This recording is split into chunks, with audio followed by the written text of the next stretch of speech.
This is the LowcoSports Lowdown podcast. Here are your hosts, Justin Jarrett and Wes Kerr.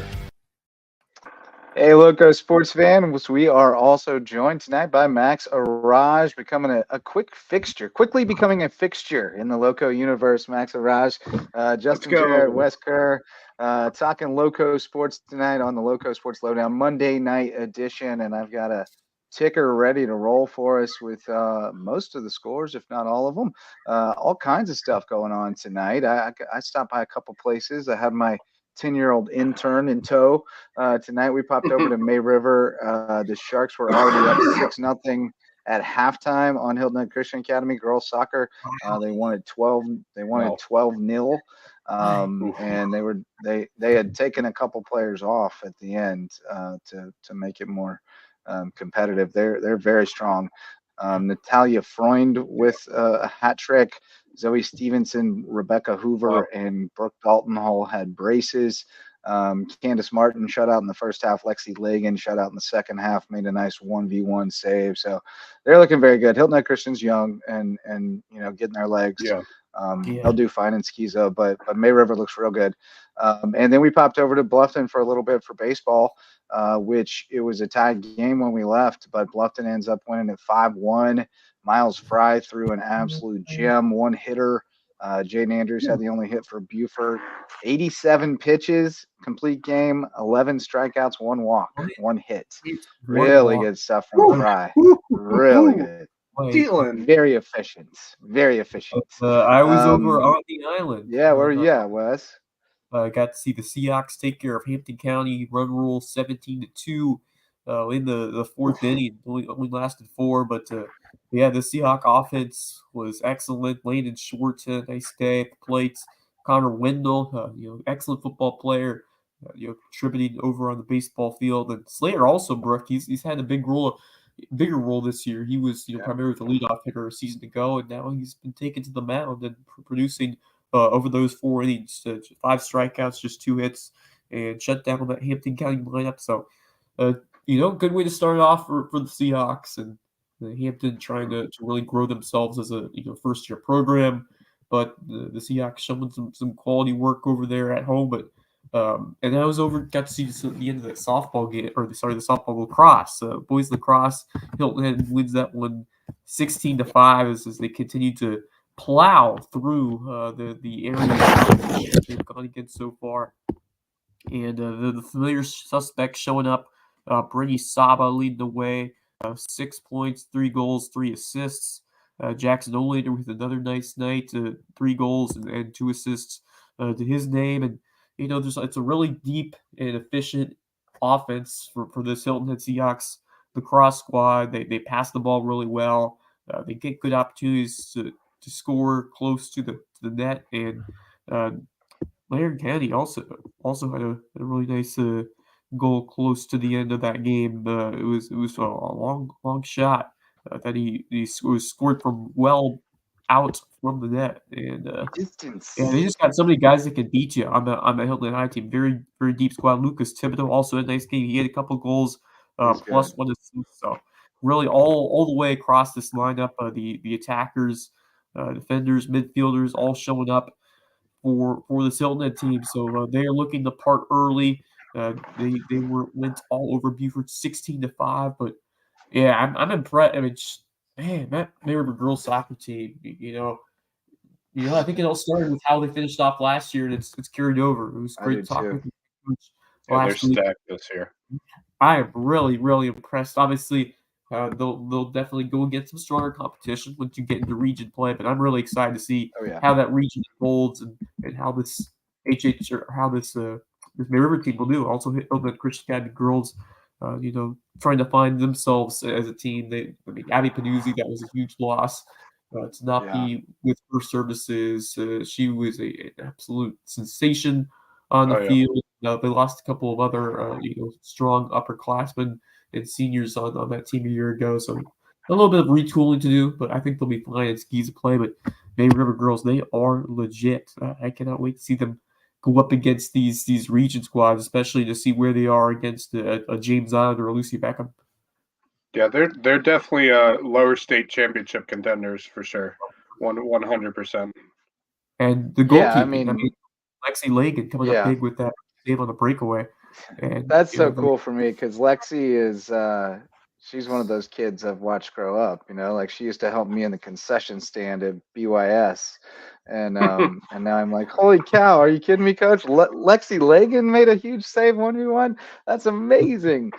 I don't know. It just brings it home for me when it's a kid that you knew as a kid, and now they're making plays out there. That's what it's all about. So, but no, they're very talented, and it was impressive to watch them work. They had Hilton Christian just out of sorts by the second half. They've got some real skill, and they work well together. And it was fun to see my buddies Moldenauer and Mike Manning out there coaching them. I know, just a freshman. I can't believe she's a freshman.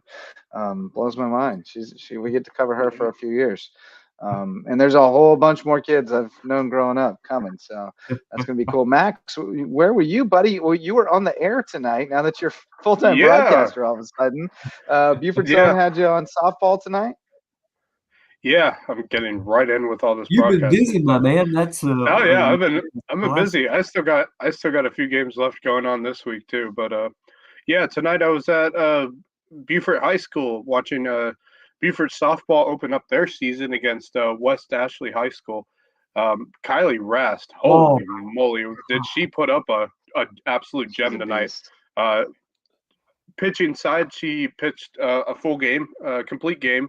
7 innings, only allowed 2 base runners, through 16 strikeouts. 16. That's crazy. And on top of all of that, she had an immaculate inning. That's nice. Impressive. I got the opportunity to work with Javon tonight on Buford Zone. Shout out to Javon. Thanks for letting me join him tonight. And then on the other side for Kylie Rest, with the bat, she had a triple, a walk. And I don't think she ever had a point in that game where she wasn't on base.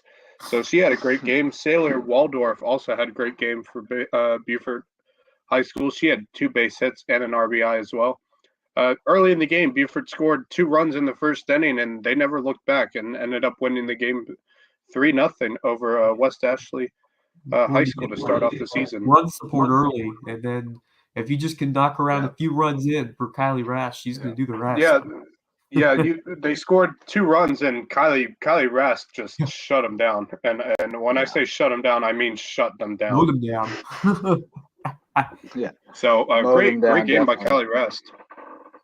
She's going to North Greenville, right? Does that sound right? Yeah, she's a North Greenville commit. I know. Yep. Yeah, I knew she had recently committed, but and I thought that was right. But sometimes I get them all jumbled up in my mind. There's so many of them, so many kids going to so many different schools, and sometimes I get them crossed up. But no, she's really fun to watch, and she's a really cool kid. She's done some work with Buford's Own too. She's good on camera. She's got some skill. Just a super kid. I always enjoyed talking with her about the game and just about student athlete life, so to speak, like athlete life, sport life. Cool kid. Her dad's done a great job coaching over there as well. So love that you got that opportunity on the Buford Zone tonight. The MVP sponsors who make all this possible start with my wife, who allows me to keep doing it, Megan Jarrett, the official realtor of LowcoSports. She's with the Anchor Home Group of Keller Williams in the Lowcountry, and she would love to help you find your place in the Lowco and put down an anchor in the best place. So if you're looking to make the move, call on Megan Jarrett, the official realtor of LowcoSports and the queen bee of the Lowco Hive. Homegrown Home Inspections, the official home inspectors of LowcoSports. Jan Lucas and his team are the best in the business. They're going to make sure that you're making a great investment. And if you're building a new home, you got to have that phased inspection from Homegrown Home Inspections to make sure that they're building it right every step of the way. Mickelson Law Firm is the official real estate closing attorney of LowcoSports and original sponsor since 2017, presenting sponsor of our Hilton Christian Academy coverage. We love Mickelson Law Firm. and the whole Mickelson team. And hospice care of the Lowcountry, official hospice provider of LowcoSports and the only not-for-profit hospice care in Southern Beaufort County, providing all kinds of great services through events like the Yacht Hop. Their big fundraiser coming up in May 18th at Wexford. Got to get your tickets for the Yacht Hop. Max, you ever been to the Yacht Hop? You been on the yachts? It's good times. I'm not yet. There's some local celebrities that have been there from what you put it on your bucket list. Yeah, Bryson Emmer was there. I was going to put it on my bucket list. Well, we'll see. We'll see if maybe Team Loco can get some come rolling in with our influencer status this year. But no, please support our MVP sponsors who make it possible for us to bring you this grassroots local sports coverage every night. And fellas, looking down the scoreboard tonight, we've touched on a few things. Want to just kind of go through a little bit here. We mentioned May River 12-0 over Hilton Head Christian girls soccer. Beaufort girls lacrosse took it on the chin 17-3 against Aiken. You mentioned it, Wes. Hilton Head with the dominant win in boys lacrosse 16-5 over Beaufort. Bluffton softball beat Battery Creek 15-5 tonight. I'm still trying to figure out who everybody is on their roster, but I know Reagan Kelly. I know who she is. And she was 2 for 5 with a double and a homer, 2 runs, 5 RBIs. Looking for a final, but Colleton County was up 8-2 on Woodland. Beaufort 3-0 over West Ashley. Kylie Rask with 16 strikeouts and a 1-hitter. I think we got a shout out coming for her later. Colleton Prep beat JP2 8-2. Sydney Bailey, another big game, 3 for 4, 2 doubles, 3 ribbies. Sydney Stivender, 2 for 4, a double, 2 runs scored, and threw a complete game, 6-hitter, 2 runs allowed, 8 strikeouts, pretty solid. On the baseball diamonds, Bluffton over Beaufort, as we mentioned, Miles Fry, 7 innings, 1 hitter, 1 unearned run, 11 strikeouts and a walk. Tyler Wolf, 2 for 4 with a double and a run scored. Hilton Head beat up on Hampton 17-2. You mentioned Landon Schwartz had a nice knock, couple walks. Connor Wendell, couple RBIs. Slater also broke dominant on the mound. Bamberg beat Bridges Prep 10-0. Outsider coverage area, but Brian McMillan with 4 innings to 1 hit ball. Dakota Black worked the final innings to finish a 1-hitter, so solid outing there. Hilton Head Prep swept Scholars Guild Academy 8-5 and 7-5. All kinds of different contributors there. Brody Hauscher had a big day though. He homered in the second game, had 3 RBIs across the 2. Connor Campbell and Jackson Stanyard coming up big. Hilton Head Christian split with Norfolk Academy 6-2. They won game 1. Hayden Brooks complete game, 6 Ks.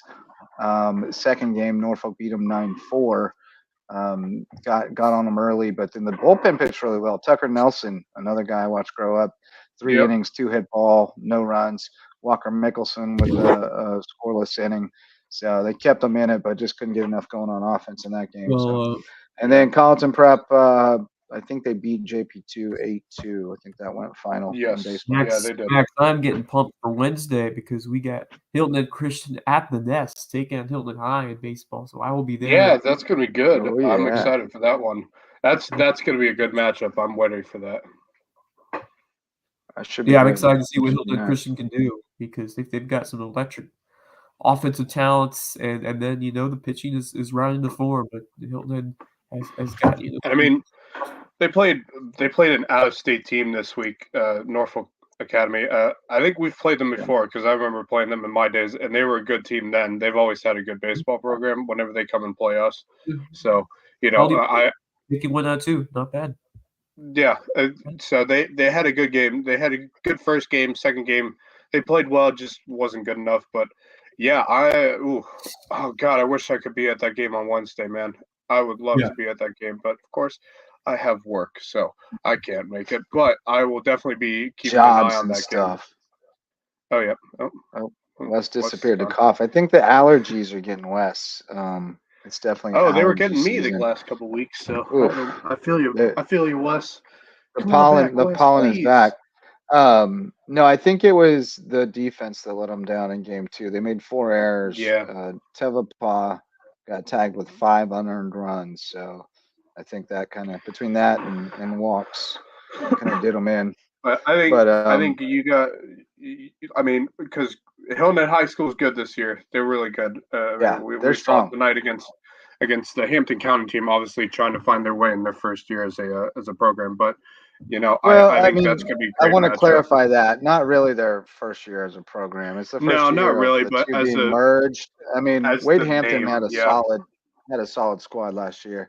And Chris I think they'll be fine, but yeah, they just don't have the pitching depth to be able to throw, their best guys or anything resembling their best guys early in the week.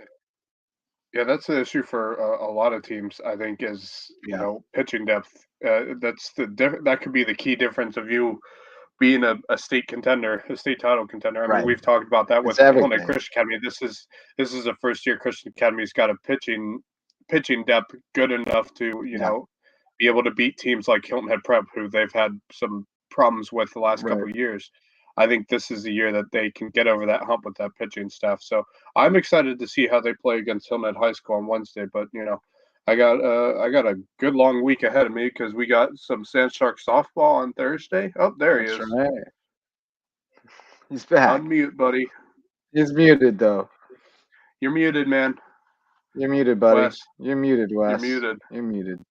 All right, yeah, there we go. All right. Allergy attack, huh? Getting the allergy attack? Yeah, pollen season. So. Oh man, it's bad. It's going around. It's going around. It came early too. Outdoor sports. But now we were just discussing the Hilton Head Christian Academy game on Wednesday. Should be interesting. Seahawks should be set up a little better as far as pitching goes. Hilton Head Christian playing doubleheader today. That kind of puts you behind the 8 ball a little bit, but they definitely have plenty of arms. They didn't throw Cody tonight.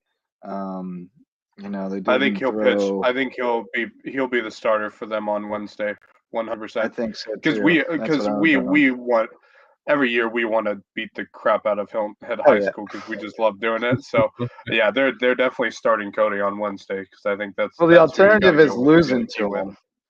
Right. The alternative is losing to him, and nobody wants any part of that. It's a rivalry. You would have played to win those. If you want to lose to them, make it close. That's all I'm asking for out of Coach J.W. Wilkerson. Which, by the way, I don't know if we've mentioned, he's now going to be the new athletic director for Hilton Head Christian Academy. So congratulations, Coach Wilkerson.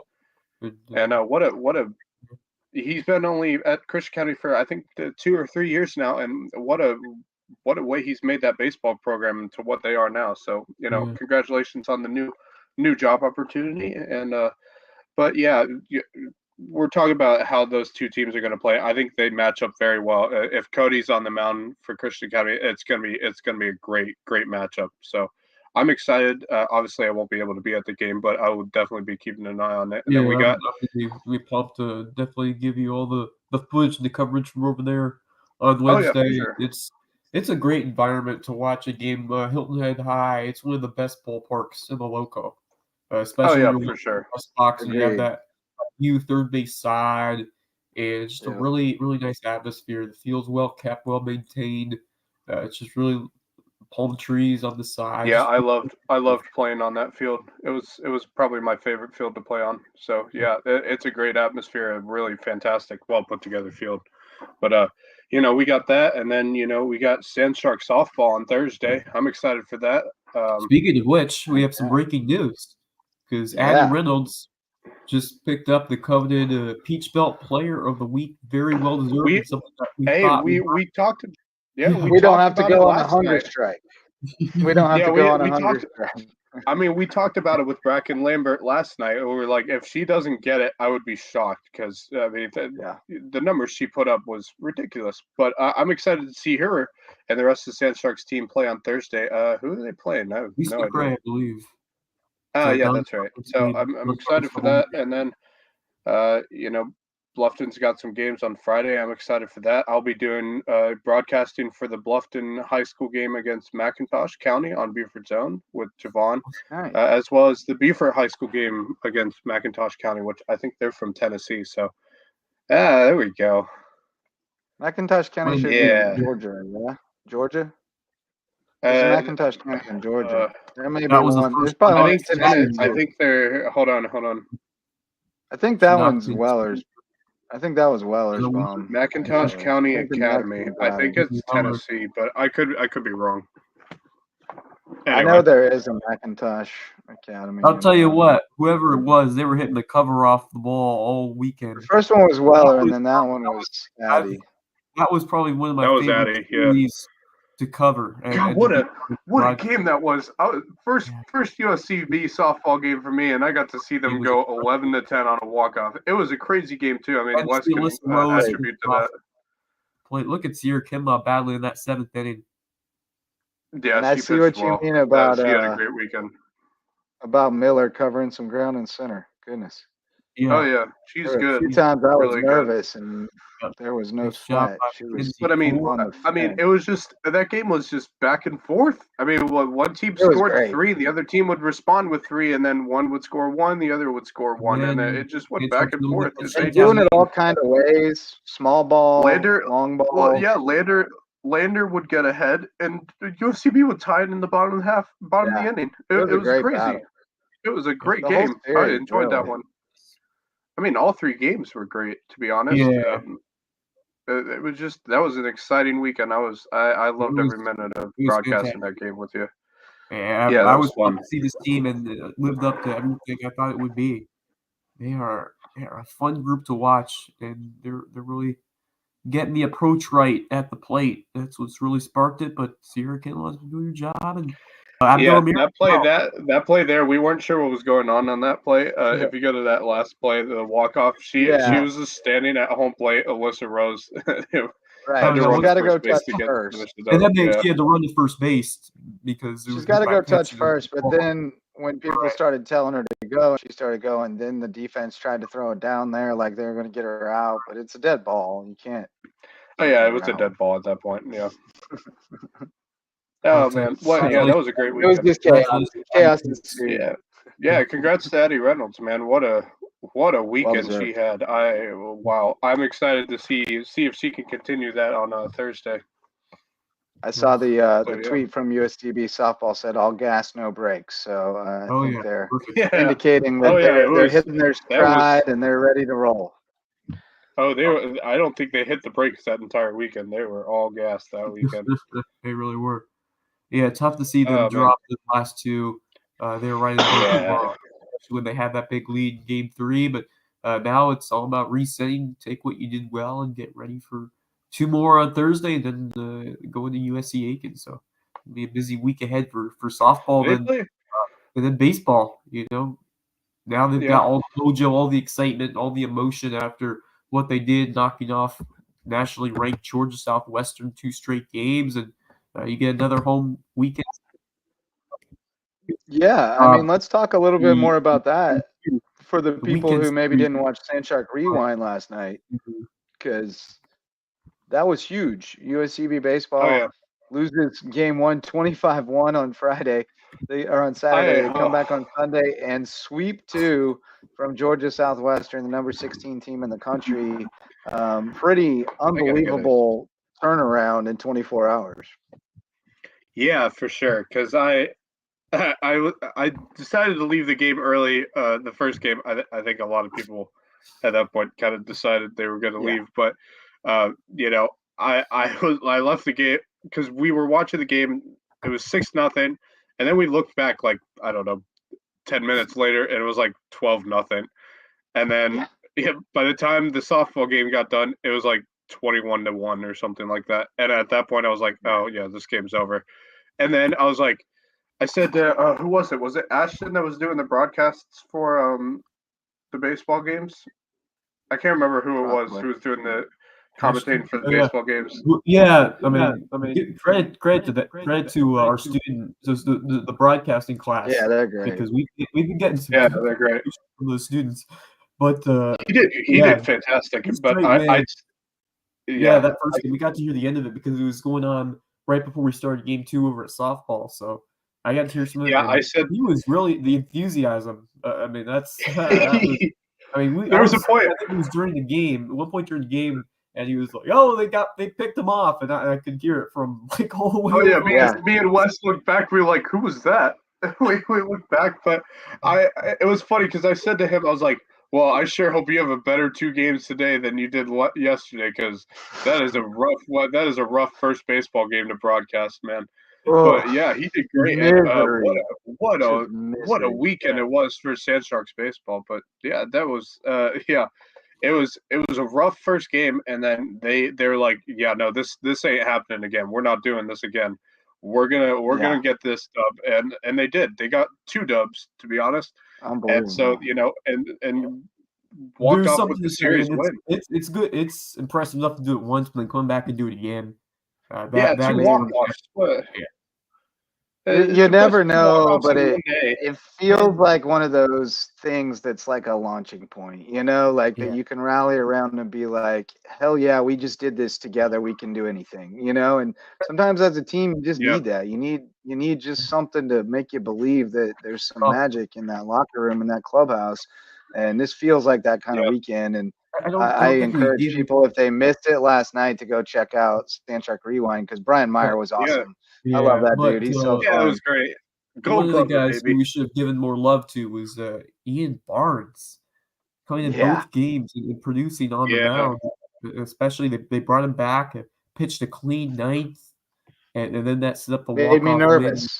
Made me nervous bringing him back. 3 innings and 54 pitches in game 1. I was like, because I watched it on the way home, and I was like, oh, they're bringing him back on? Okay. All right. I was I hope his UCL felt great this morning.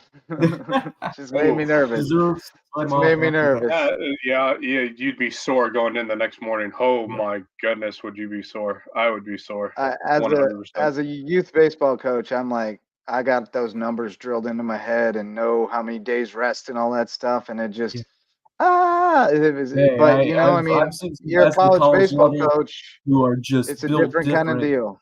Yeah, and I just remember seeing some guys who come in the one game of the tournament, the conference, and the NCAA, and they come back in the next day. Those dudes, because a lot of those guys, like it's the end of your career, you're gonna exert all you have left, especially the seniors. But still in this circumstance, you got to have that dog mentality to do that, to come back a couple hours later, and with the high level situation, you're pitching in the 9th inning of the tie game. And he was pumping it when he came in there too. He was so hard. Like you could see on the video, even like, whoa, that's got something on it. Like, that's got some flames coming out of that ball. He is. You said built different, Wes. I think he is. Like he's got that mentality that you can't train it. Like you either got it or you don't. And he's out of Florida. I forget where he was. He was at a D1 somewhere, and in the fall, and he's only a freshman, so he came here at the break.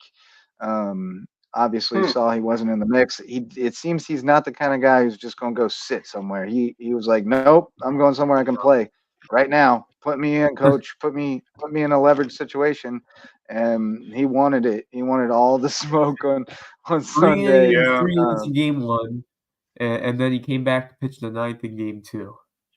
That's impressive. Yeah, that's impressive. Yeah, getting the win in both games too. He got the win in both of them.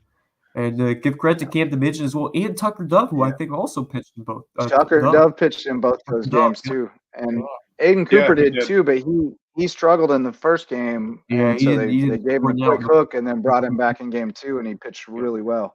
So I mean, it was some creative use of the bullpen, but it worked, which is rule number 1, right? And they're going to have to get creative probably to pull off taking 2 out of 3 off a team like that. Well, I mean, you got to put all the chips. You got to put all chips on the table when you go up against. I mean, you don't got anything to lose. I mean, at this point, if you have an opportunity to be a ranked team at home, it's like going for 2. It's like going for 2 at the end. Like you just got to go for it. You got to, let the chips fall where they may. If your guy says, "I feel good, coach, give it to me," and he goes out there and shoves, and then you look like a genius. Doesn't always work out that way, but when it does, you relish it. Well, hey guys, the varsity sponsors of LowcoSports help keep us going. DDS Web Design, designing, hosting, and maintaining websites for businesses and nonprofits that get results. And if you need to get found online, call on DDS Web Design at ddshhi.com. Parker Law Group serves legal needs across Colleton, Jasper, and Hampton counties. They've been doing that for years and jumped on with us this year to help us continue to expand our coverage in those counties and shine a light on more deserving teams and student athletes around the Lowco. Dr. Ambrose Cole is the official chiropractor of LowcoSports, and he's even made my wife a believer. The official realtor now has a chiropractor. Dr. Ambrose Cole at Rooted Living Wellness, the official chiropractor of LowcoSports. Go see him if you want to feel great, mind, body, and spirit. And Reverence Wrestling Club, the official wrestling sponsor of LowcoSports and the presenting sponsor of the Lowco Grind. We will revive that when the time is necessary. We'll bring it back and let you know what's going on in the Lowco wrestling scene. I know we had some youth wrestlers win some state championships this weekend, so we'll definitely have to shout them out at some point. There's always a lot of tournaments. Coach Dixon's available. Oh yeah, they're rolling into they're rolling right into freestyle and Greco now. They're ready to roll. Go to national team duels and all that stuff. It never stops at Reverence. The grind never stops. But what else you want to talk about tonight, fellas? What jumped out at you? Some more baseball. We want to get a little deeper into baseball or something else. Yeah, I think we may have skipped over a bit, but the Carleton Prep softball with an 8-2 win over JP2, and Sydney Bailey had a really nice night at the plate. Sydney Stevener as well, doing it all. I think we can touch on it a bit, but keep an eye on this Carleton Prep team. 8-2, that's a pretty solid win over the Golden Warriors over there. That's the team that just 2 or 3 years ago won the state championship. That's been a really excellent program in the past, and it looks like it's going to be a team once again to keep an eye on as we go forward. And obviously, Kylie Rath stealing the show for Beaufort, Carleton County with the 9-4 final over Woodland. Maggie Kennedy 3 for 3 with a double to lead the way for the Cougars. Lenasia Sanders pitched tonight. Went the distance. She walked 7, so she's got to dial that in a little bit. But pitched in contact and letting her defense play. That Carleton team should be very good again. Bailey Cox is obviously tremendous. Maggie Kennedy, Christasia Holmes. I love the way she swings the bat. Violent hacks. And they just got a pipeline, and the whole county does because of the facility they have up there. They've got great programs as far as youth softball, and so they're pumping them out. Both teams should be very strong. JP2, that's program's still coming along, but they've got some talent over there as well. they're building that program. Basketball as well. I remember there was a Majorkowicz. Yeah, Majorkowicz she's just an athlete. She's a good volleyball player too. But I think softball is her best sport. I think that's her best one. She had 2 triples. Bluffton softball won tonight too, I think. They did. They beat Battery Creek 15-5. 15-5, yeah. Impressive. Solid win for the listeners. Solid win for them. Shout out to Alyssa Rose, former Bobcat. If you want to hear more from her, she was on Saturday night with us after she threw the game-winning hit by pitch for USCB softball. That was pretty. She came in again in the final game of the series. I believe she replaced the leadoff hitter Goodwin at one point in that game, and had a couple of. I think she got on base too. Yeah. I think she had infield hit or something like that. So, she's only a freshman. I wasn't sure. She'll be fine. I wasn't sure how they'd use her defensively, but it seems like right now she's like a late inning defensive replacement for Goodwin. I think. I mean, she's only a freshman, so I think which we got 4 more years hopefully with her. So I can't wait to see them use her more as the next few years goes on. Get some reps. I don't think she's going anywhere.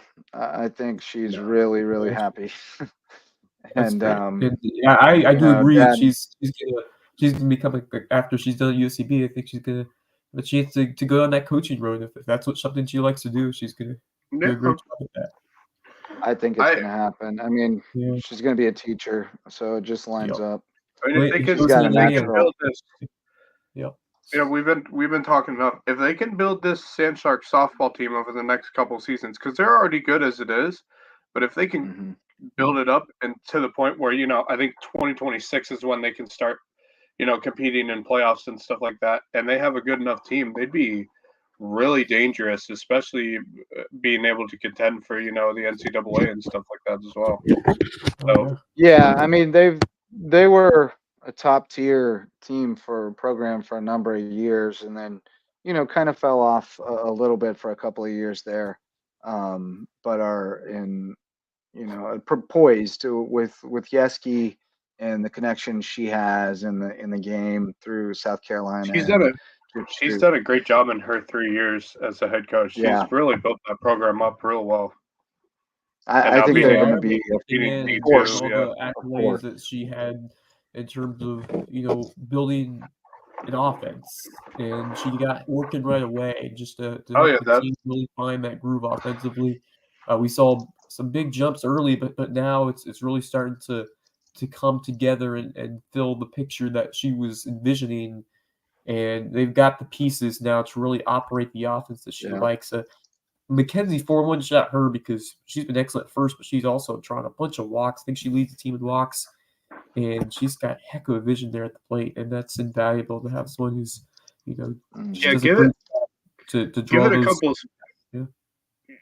Give it a couple seasons. That team's going to be really good. Yeah, because it's not like because they got a lot of young talent on that team as well. Because they got a freshman class on that team that's just looking at them is really talented. So I mean, give them a couple more seasons and they'll be able to compete real well in the Peach Belt. Yeah, I think the portal opens up too when the postseason eligibility pops, and if you're already kind of established as like a mid-tier type program, then you become an attractive place where kids can go to try to go make a run. Be a mercenary, go make a run at one, go get you a ring. So I'm excited for that. I'm just excited for them to get through this transition process and be full on. Yeah, I can't wait until they can start championships. Postseason. Feels like a slog, but I can't wait until they can start competing for NCAA sports and stuff like that. NCAA tournaments. I can't wait for that. 2 more years or so down the road, or that's. Yeah, I think 2020. Bracken said 2026. I think so. Right. Yeah. I hate that. Can I be honest? I hate that transition thing. I wish they could just be allowed to, compete right away for NCAA sports. I get why they do it, but I wish that give them 1 year of being probation and then put them in. Don't have them wait 2-3 years to go and compete for NCAA. I mean, I do get it because some schools are probably positioned well enough. They already have kind of their ducks in a row well enough to make that transition in 1 year, but some really don't. Yeah, some of them I get why they do it. One size fits all kind of phased into it and nursed along. So I get it. It's unfortunate for the kids, necessary. But I think it also just kind of attaches a price tag to it in a way, so that it's not just a willy-nilly decision we'll just go NCAA and then just not get in compliance, and get kicked out 3 years later. So it's just kind of a way of weeding it out and making sure that people actually follow through with what they say. Really emphasize the process because it is a big step. It's a huge step forward in competition, and you want to make sure you kind of take it step by step. More importantly, the compliance piece, all the things you have to do behind the scenes that the NCAA requires, the NAI doesn't. It's for some, if you're fully staffed and operating like an NCAA, then it's one thing. But if you're not, then you gotta, I think a lot of schools underestimate how much they're going to need to budget for additional staff and additional this and that. And then they run up against it and they don't have the funds. So, you put them in the transitionary period, it allows you to kind of walk them through the process and get them to a satisfactory place behind the scene plan of it. Go forward. What you don't want to do is let them in and then they flop and then they have to be safe and give them the time then to say, all right, here you go. And then it could not go as smoothly. So I think it's a necessary transition. Maybe it's, it would be a little better if it was just a year shortened or so, but it's something that you have to go through when you go through that process. But certainly rewarding give credit to USCB and Quinn Monahan and his staff and Bracken Lambert doing a fantastic job throughout this process. I don't know if y'all know this because I've known Quinn Monahan for probably 7-8 years now because his son Keegan and I went to school together because we both graduated from Christian Academy the same year. So when he saw me show up for the softball games on what was it, Saturday, I think, he was so excited. He was like, "Yes, I got one of my own doing broadcasting and stuff like that." And so he was loving it. So just tell him he can thank me. Yeah. Yeah. So, talk about the softball team, give them a couple years, give the baseball team a couple years, because the way they played this weekend, if they can find a way to consistently play like that a couple years from now, oh my goodness, that's not a new thing for Ted Faulkner. His teams play scrappy. That they remember when they got to the finals of the Sun Conference tournament in the NAIA ranks 2 years ago, and they had no business getting that far, but they kept scrapping and battling all the way to that last game, and they gave them everything they needed. There were times when they were in NAIA, they were really good. Really, really good. Yeah, I got to. Making a World Series. World Series. Yeah, I got to go cover a World Series when I worked there. I mean, 2012. it would be great. It would be great to see them, a few years down the road from now, be able to be that, competitive powerhouse baseball program. And I think it's coming. It's taken longer than anticipated to get back there, I think, because they were there. Oh, and you moved up to Division II rank. I mean, you're not in that kind of set it back. You're in Division II, and that kind of set it back. Right, but I think the key is getting on campus, getting facilities on campus, which is the next priority. I'm wondering, allegedly is coming soon. So I hope they've been trying to secure. My understanding is they needed to secure their portion of the funding to approach the government entities that were willing to provide a portion of the funding to go ahead and get that going.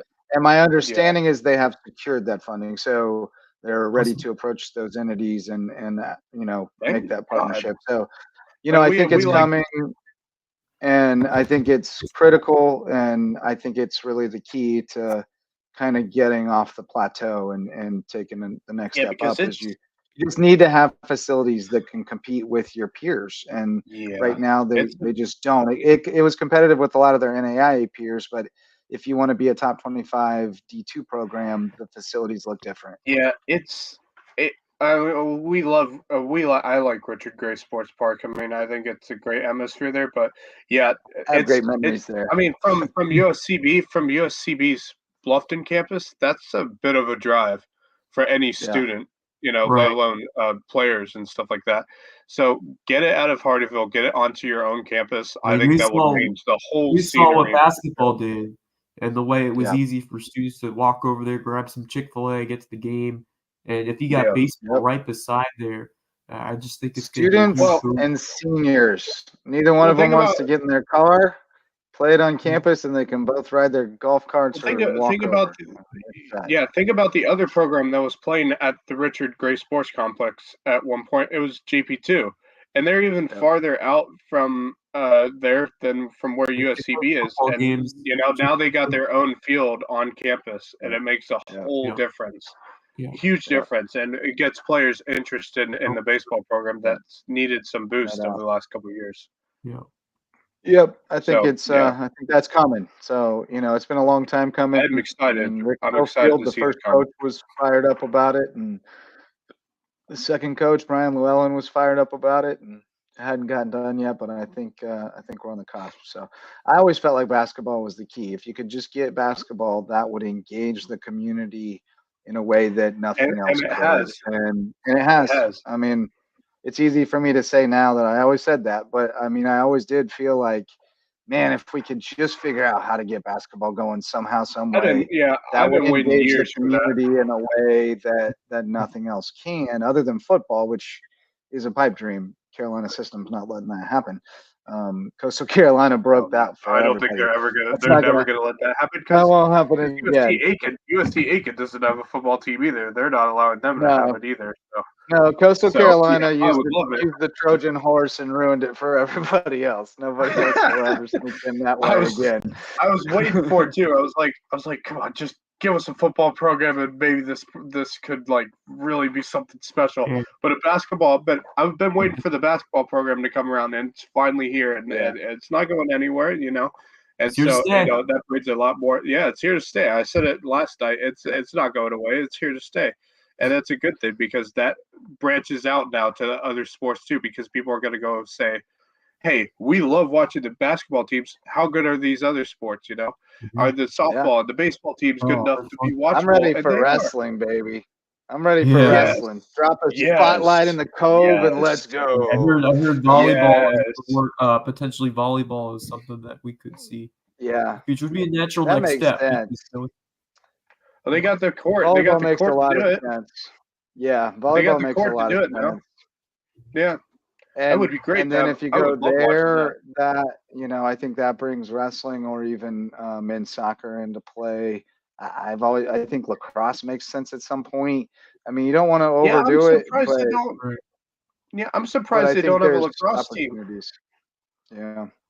There's opportunities, certainly. I mean, you don't want to go crazy. You don't want to start a bunch of sports and have them all underfunded, but But certainly you can see where there's a lot of opportunity for future growth and where it can become a full, fully staffed D2 program with every offering you can imagine. I mean, you also got to look at the Peach Belt and what they offer because that's what's going to make the most sense at first. Yeah, right. But wrestling makes sense to me because it's an easy Title IX one because you can add even numbers of men and women. You can go out and recruit full rosters of men and women off the jump and have a program, and be off and running. So I don't know. There's a lot of different directions they can go. Obviously, but volleyball makes sense because you have a facility that's perfectly suited for it. That is not really in use in the fall. I mean, it's in use in the same way it is now in the winter for student rec, but now they know what that looks like. How disruptive was it? How feasible is it for us to add another program in here? I'm sure the basketball teams probably don't really want a volleyball team, sharing their gym all fall and all summer and all everything. But it's it's something that's definitely on the table. There's a lot of moving parts to all of that. There's a lot of considerations, but I think it's clear at least to say that like growth is in the future. We're going to see new sports. Oh yeah, it is the future. Basketball. I mean, joining. Now you can really see this community embraced it, and they love the basketball, but now they'd love to see it extend to different points of the season, in the athlete calendar. And volleyball is like one of those sports that has been embraced by the community. It's one of those activities that you see everywhere, and it's become a niche sport and a sport that continues to increase its following. And we've seen some big events around this area, and some great volleyball teams. And so that just seems to be the next step. But we have other opportunities as well. You mentioned men's soccer. We've had an excellent men's soccer program, and definitely makes sense that we could see a men's one in the future. And then lacrosse is a fast-growing sport. So really the possibilities endless in the future. I agree with you. You don't want to go too fast. You want to really build what you have right now.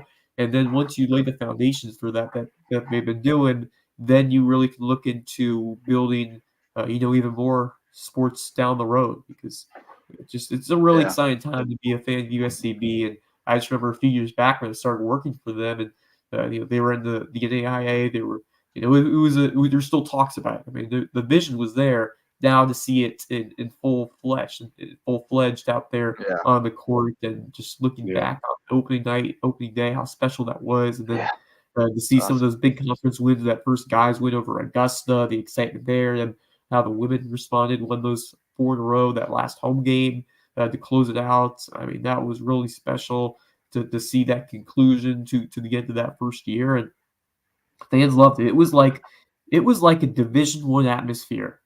I totally agree. It was a Division I atmosphere at points, especially in those Peach Belt Conference games. That gym got loud. I mean, it was rocking. It was rocking. I mean, we were at the Skeeza State Championship game in that gym, and I think both you and me, Wes, we were like, "Wow, this place is loud." I couldn't hear you the entire second half. You got to scream when you're broadcasting in there. I mean, you feel like you feel like you have to yell just to hear yourself in your own ears. It's crazy. I think you yelled in the first home game because I remember that. You were probably yelling. For sure, yelling. I was definitely yelling. One thing that I will add about adding sports. One group of people who don't love to hear that you're adding sports are head coaches whose budget requests weren't met the previous year. They don't love to hear that. So, you always got to weigh that. If you're all your programs are flush and fully funded and getting what they need and thriving, then that's a great time to add sports. If you got some that are, kind of being neglected, not a great time to announce you're adding sports if you want to keep morale up. So, without knowing a little bit more about what's going on behind the scenes, I'll reserve judgment on any decisions to add or not add sports at this time. But I just wanted to point that out. But let's shout out the Lowco Booster Club, and then we'll do some shout outs and look ahead to tomorrow and call it a night. Lowco Booster Club supporting LowcoSports and our grassroots local sports coverage. Court Lifestyle Pros, Daniel and Debbie Court, are Lowco natives who want to bring you home to Hilton Head Island. They're with Charter One Realty. Revive Rehab, Women's Health and Pelvic Floor Physical Therapy. Dr. Allie and Dr. Jen are the best in their business. So if you know someone who needs postpartum care, get them a gift card to Revive Rehab, or just let them know about Revive Rehab, Women's Health and Pelvic Floor Physical Therapy. Eagle Creations has promotional items and custom apparel, as well as custom gift baskets, all kinds of stuff. Go check out their showroom over on Argent Boulevard to see what all they can do for you at Eagle Creations. Jay's Barbershop is a great place to hang out, whether you need a haircut or not. There's always great conversation over there, and you can come out looking stylish after a visit to Jay's Barbershop in downtown Ridgeland. Barefoot Floor Care of the Lowcountry. Chris Odom will get your floors so clean your feet will thank you. Prime IV Hydration and Wellness. Go see Max and the team over in Belfair Town Village if you need to get juiced up with all your vitamins and minerals. That's the Lowco Booster Club.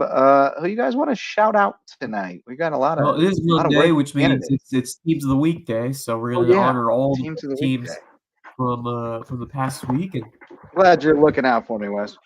Yeah. There's two that really stand out. One is, of course, keep you in check, Justin. I think USC baseball is the obvious selection with what they did. Not only did they come back from losing 25-1 in that first game, but they beat that ranked team twice in a row in walk-off fashion, once in extra innings and then once in the bottom of the ninth with the Julian Galassi single to plate Carson Phillips after that dramatic triple. But man, just that is it's crazy. And I think you mentioned this and we brought it up last night, but we were comparing the women's basketball team that lost by 70 to that North Georgia side, and then they 65. Beat them. They lost by 65. So not just that, but still 65. That's doing something. And then very similarly, the baseball team gets creamed on one occasion by a really good Hurricanes team, and then they beat them twice. And as I said, I think that's the bigger accomplishment. And not to take anything away from the women's basketball team, because 65 points, that's unheard of. But coming back the next day to do it and then just doing it twice in a row, I think that really stands out to make it extra special.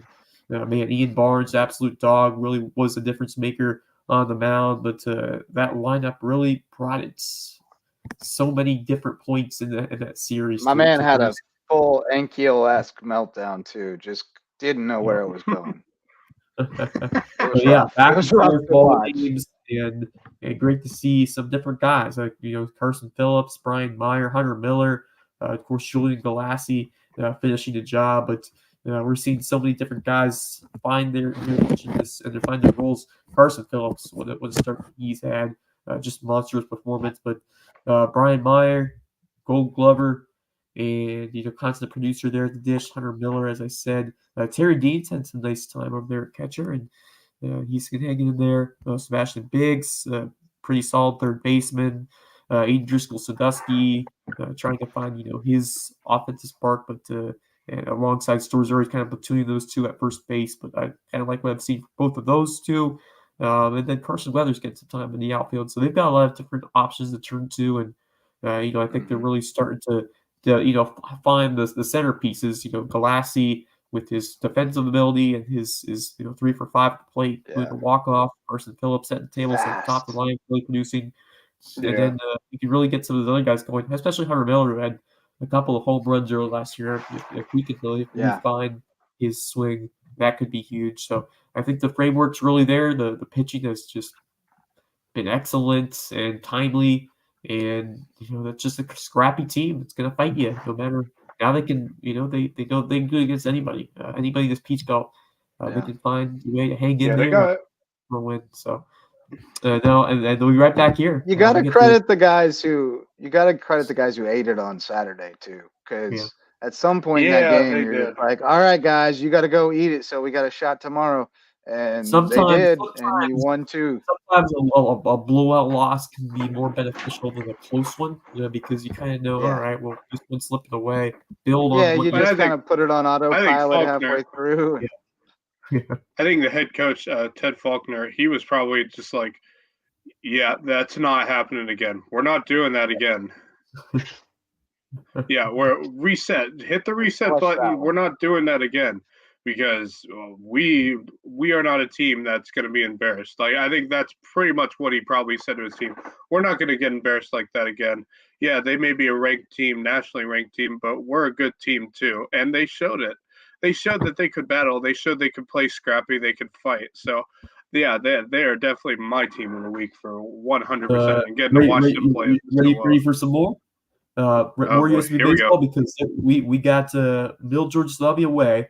They'll be at Middle Georgia State, and then they'll be home again. Georgia College this weekend. There's another 3 games.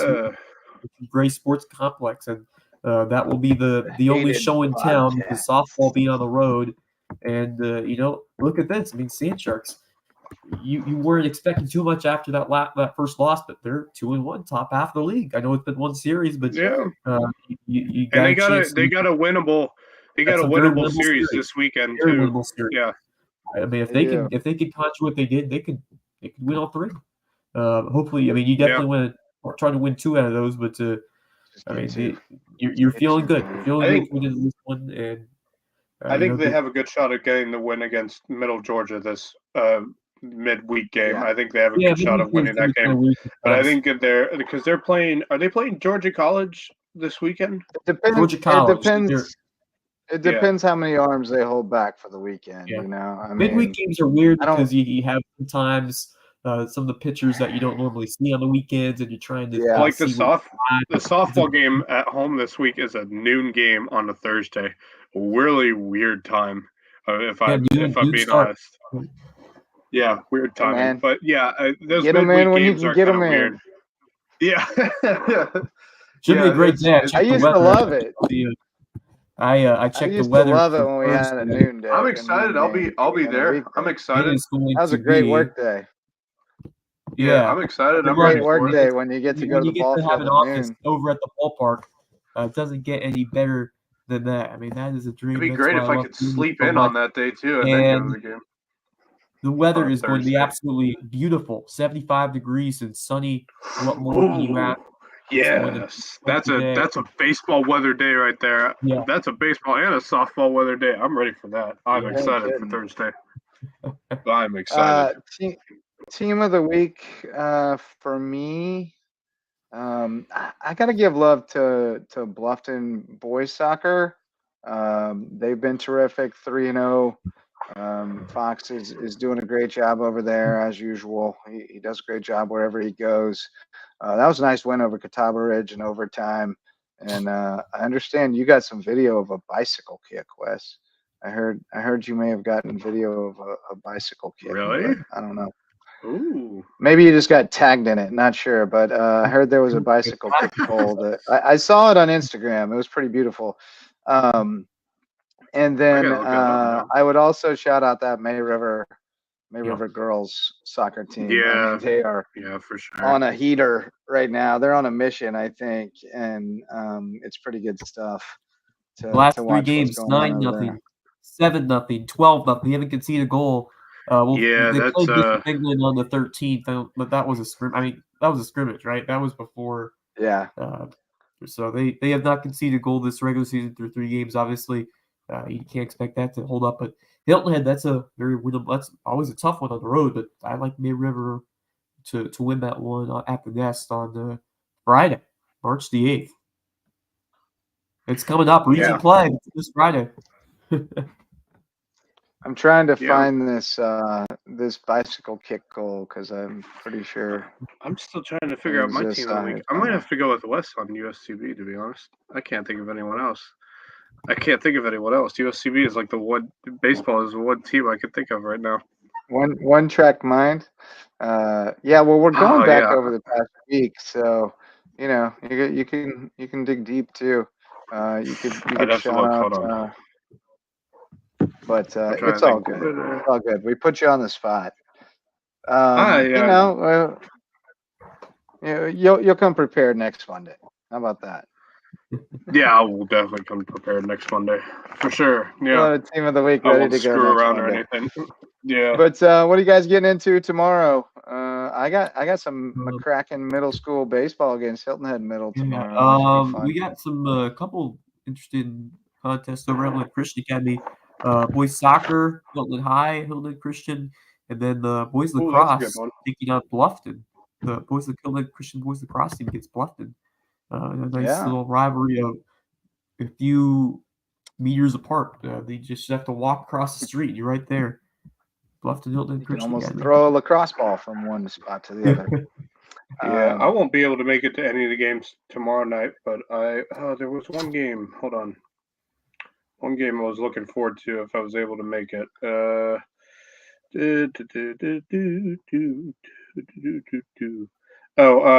First Baptist at JP2 high school baseball. It's an early game though, like 4:30 or something. 4:30. Yeah. So, no lights. Yeah. So I wasn't going to be able to make it that one, but I was interested to see how JP2 would play because Christian Academy played First Baptist last week and they destroyed them. So I was wanting to see how JP2 would do and see what the region is going to look like for JP2 was off to a 3-0 start, but they lost 8-2 tonight to Colleton Prep. Weiland Sheffield had a really good game. Yeah. And so did Dustin Hadwin. They both did it at the plate and on the mound. And then the other one was going to be Hilton Head at Battery Creek softball. That was the other game I was looking at going to tomorrow night. But obviously I can't make it. So, but duty calls. A lot of other things going on that we haven't even got to this week. It's a busy spring sports week. Yeah, we got including the Darius Rucker Intercollegiate, right? Isn't that happening? Yeah. Well, first, boys tennis going on tomorrow as well. Bluffton, I think I'm on the wrong day. Oh yeah, May River at Bluffton tomorrow. James Island, Hilton Head, May River, Bluffton. Yeah, so that's I guess James Island, Hilton Head should be pretty decent. Although Lucy Beckham's really the one to watch. James Island, yeah. And you got and then the Darius Rucker. Yeah, go ahead. Yeah, it should be. The other one was, I think on Wednesday, May River Baseball is playing Benedictine at May River. Yep. At 5:30. I was looking forward to that one. And then, what was the other one? HHCA at Hilton Head on Wednesday. Yeah, HHCA at Hilton Head. Yeah, that was the other one. JP2's at Battery Creek. For some reason. Bluffton goes to Beaufort for the rematch. That'll be fun. Because they'll get to see somebody other than Miles Fry, probably Martucci though, which ain't a lot easier.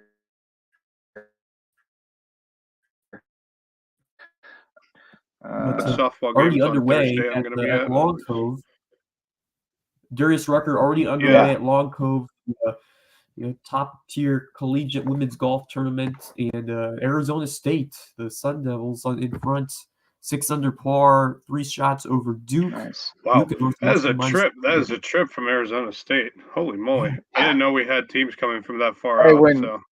when Hootie wants you to come play in his golf tournament, you come wherever it's fun. That is true. And that is very true. Over the years, they've gotten a private concert from Darius Rucker. That's what I'm saying. I think he did it. I think he did it last year. Yeah. And then I think he does it every year. I think that the teams get the private concert. That's part of the deal. It's an easy sell. Easy draw. I believe Marcus Walsh will be jumping on with us later in the week to report on that tournament because he's going to be out there for WHHI. So great. He'll give us a very enthusiastic report, I'm sure, about Hootie and the girls. It'll be fun. Yeah. But so it should be a great night tomorrow night. We'll hop on here again tomorrow at 10 o'clock and see who stops by and tell you what all happened on the Lowco sports scene. No guests tonight other than our friend Max, who's just, part of the furniture now. And I don't think I'm a guest anymore, but hey, you'll see him laying around from time to time. Yeah. I think you've surpassed guest status, but that was all we had tonight. So thanks, Max, for popping in and rolling with us. It was a good time. Yeah, we go 0 to 100 around here, buddy. And thanks so much to all of our sponsors. You texted me last night. Welcome to the circus, So loving every minute of it. Yeah, you're in, buddy. You're in. If you want to join the circus, just get in touch. We'll find a place for you on the team.